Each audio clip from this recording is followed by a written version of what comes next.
Good morning, children. I hope now your textbooks or PDF file is ready. So now yesterday we studied about nutrition in plants, lesson number 1, and we studied about photosynthesis. Right? We studied about photosynthesis. Now what is photosynthesis? It is the process by which plants prepare their own food in presence of air, water and sunlight.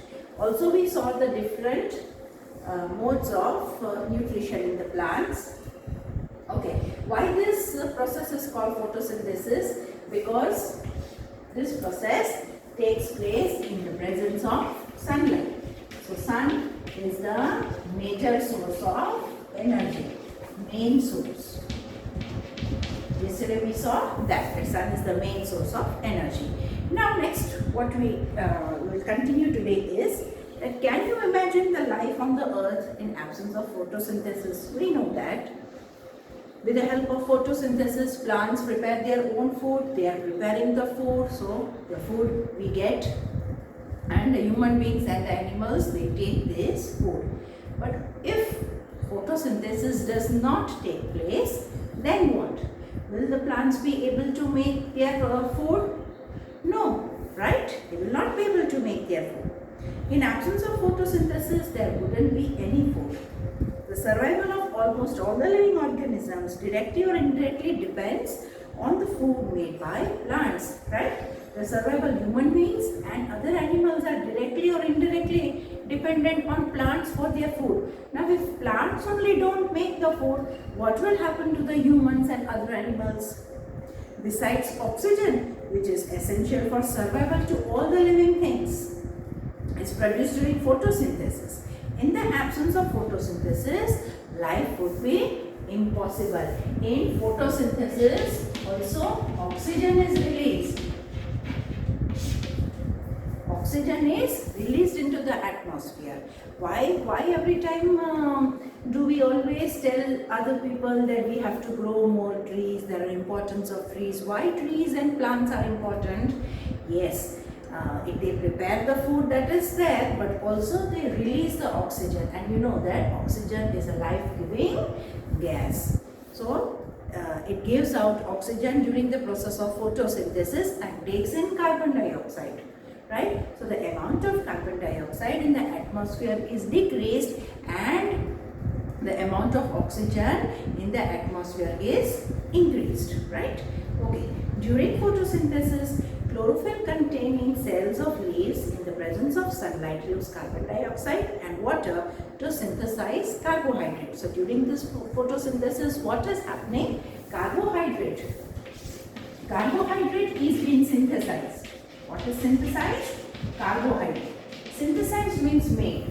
During this process, using sunlight and carbon dioxide, photosynthesis, the carbohydrate is synthesized. The process can be represented as an equation, right? What equation you can see? Carbon dioxide plus water. Carbon dioxide plus water in presence of sunlight and chlorophyll. In presence of sunlight and chlorophyll, what does it form? Carbohydrate plus oxygen. Okay, so this is the equation of photosynthesis, that in presence of carbon dioxide and water. Let me tell you, from where do leaves obtain carbon dioxide? From the atmosphere. From where do they get water? From the roots. The roots, they absorb the water from the ground and send it through the different pipes in the stem and it reaches the leaves. So carbon dioxide from the atmosphere, water from the roots together in presence of sunlight and chlorophyll. Chlorophyll is already present in leaves. So in presence of sunlight and chlorophyll, the process takes place forming carbohydrate and oxygen. Carbohydrate means the food which is prepared. The food which is prepared is called the carbohydrate, and oxygen is released. That we all know that trees and plants, they release the oxygen. So this is the equation of photosynthesis. This. Okay, the equation of photosynthesis. Let me repeat. Carbon dioxide plus water in presence of sunlight and chlorophyll gives carbohydrate and releases oxygen. Okay, fine. During the process, oxygen is released. The carbohydrate ultimately gets converted into starch. The presence of starch in the leaves indicates the occurrence of photosynthesis. Occurrence of photosynthesis means what?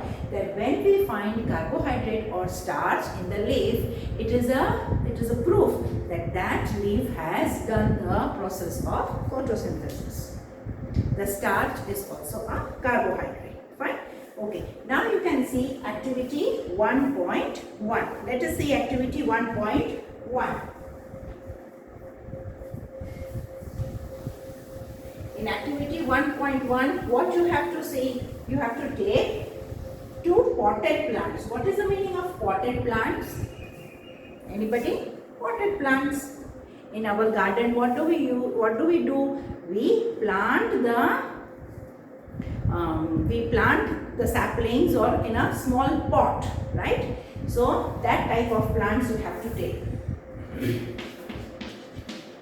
So in activity 1.1, take 2 potted plants of the same kind, keep one in the dark for 72 hours and the other in the sunlight. You have to take 2 plants and you have to place one pot in the sunlight and one in the dark room. Perform iodine test with the leaves of both the plants as you did in class 6 and record your results. Now leave the pot which is earlier kept in the dark in sunlight and perform it. Record your observations, right? What do we have to do? We have to take a pot. Okay, this is one and this is another.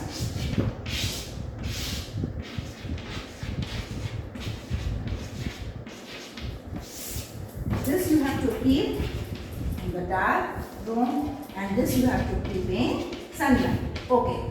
Now for 72 hours. Now after 3 or 4 days, you have to do the iodine test. What is the meaning of iodine test? Now iodine test is when you put the droplets of iodine, when you put the droplets of iodine on anything, so if that thing contains carbohydrate or starch, on whatever food item you are putting 2 drops of iodine, and if that food changes its color, then it indicates that that food is containing starch in it. And if it doesn't change the color, means there is no starch in that food product, right? Now in earlier we studied that starch is a carbohydrate and starch is prepared means, then starch is present means the leaf has undergone photosynthesis. We just discussed this earlier. So here also we have to do the iodine test. So in the leaf which is in the dark room, okay, which is in the total dark room, we have no sunlight. When we perform the iodine test, can you tell me that if I will put drops of iodine on that leaf, will the iodine change its color? Will it change? If yes, then why? And if no, then why? Anybody? Will it change its color? Just think what we have studied.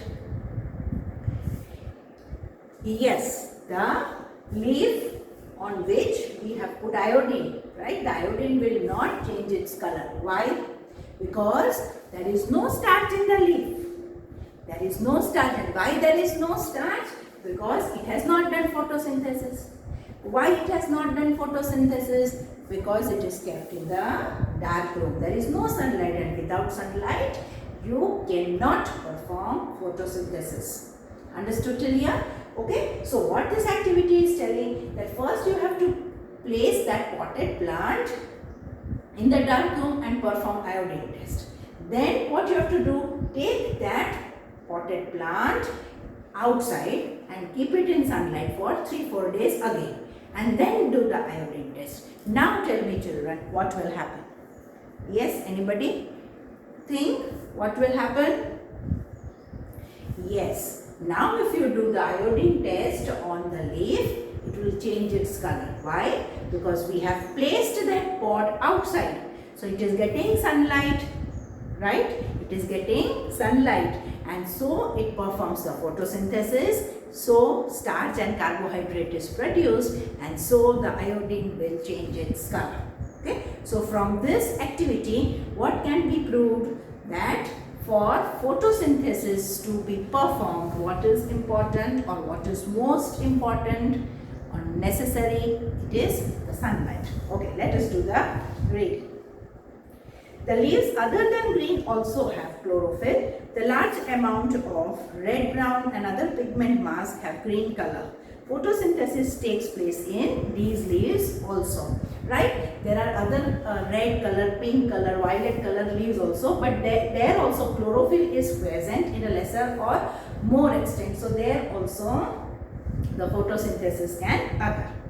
You often see slimy green patches in the ponds and other stagnant water bodies. These are generally formed by growth of organisms called algae. In the ponds you can see ponds and stagnant water. What is the meaning of stagnant water? Still waters, where the movement or the flow is not taking place. You might have seen green color patches. In Gujarati you may call as leel. Have you seen the leel? Okay, so that is called algae. It is called algae, and it is a microorganism. Can you guess why algae are green in color? They contain chlorophyll, which gives them green color. Algae can also prepare their own food by the process of photosynthesis. So that green color pigment or green color thing, slimy, that is the sticky substance that you can see on the pond. Right? What is it called? It is called an algae. And why it is green in color? Because it has got chlorophyll. And as chlorophyll is present, it can prepare its own food. So it is autotrophic. Fine? Okay. Now, next topic is synthesis of plant food other than carbohydrate. We studied about carbohydrate, that how the carbohydrate is synthesized. Now, the next is synthesis of the food, plant food other than carbohydrate. Other than carbohydrate means what? That when carbohydrate is not, instead of carbohydrate, what else? Not only carbohydrate is present, but other thing is also present. How that is synthesized? You have just learned that plants synthesize carbohydrate through the process of photosynthesis.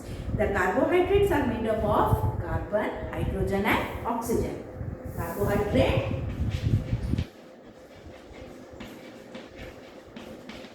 is made up of carbon, hydrogen and oxygen. Carbon, hydrogen and oxygen. Okay. These are used to synthesize the other components of food such as proteins and fats. But proteins are nitrogenous substances which contain nitrogen. From where do the plants get the nitrogen? Okay. So apart from this, it also contains nitrogen. So we have to see from where nitrogen is obtained in the plant. So they are obtained from the roots. Okay. Nitrogen is obtained from the roots of the plants. Right? They are obtained from the roots of the plant. Recall that nitrogen is present in the abundance in gaseous form in the air. It is also present in the air. We know that our atmosphere contains 78% nitrogen, 21% oxygen, right? And 1% other gases. Okay, so the thing is, from where nitrogen is obtained? So it is obtained from the roots, as well as there is so much amount of nitrogen in the atmosphere. Okay, but plants cannot absorb nitrogen in this form. It cannot directly take it, right? Nitrogen is present in the atmosphere, but plants don't have the ability to absorb the nitrogen directly from the atmosphere. So what it has to do? Soil has certain bacteria that convert the gaseous nitrogen into usable form and release it into the soil. Fine. In the soil there are certain bacteria. What does this bacteria do? It takes the gaseous nitrogen and convert it into such a form that plants are able to absorb it. So it mixes it in the soil. And which part of the plant is present inside the soil? Roots. So the bacteria which is present in the soil, that bacteria converts the nitrogen, gaseous nitrogen, into some substances and it mixes with the soil. And then from that soil the roots which are present will take the nitrogen and make it reach to the different parts of the plant. Okay. These soluble forms are absorbed by the plants along with water. Also, you might have seen farmers adding fertilizers rich in nitrogen of the soil. In this way, the plant fulfill their requirements of nitrogen along with the other constituents. Plants can then synthesize components of food other than carbohydrates such as proteins and fats. So, the proteins and fats which are necessary or which are produced inside, how they are synthesized? With the help of nitrogen. And how nitrogen is obtained? By the help of bacteria, it mixes with the soil, and with the help of roots, the soil takes or absorbs, the roots absorb the nitrogen from the soil and makes it reach to the different parts of the plant, and in that way proteins and fats are synthesized. So everybody understood till here? Okay, so please go through just read the chapter. Tomorrow we will start with other modes of nutrition in plant. Okay, till then please stay in touch, read this chapter 2 or 3 times till we have learnt. Okay, thank you.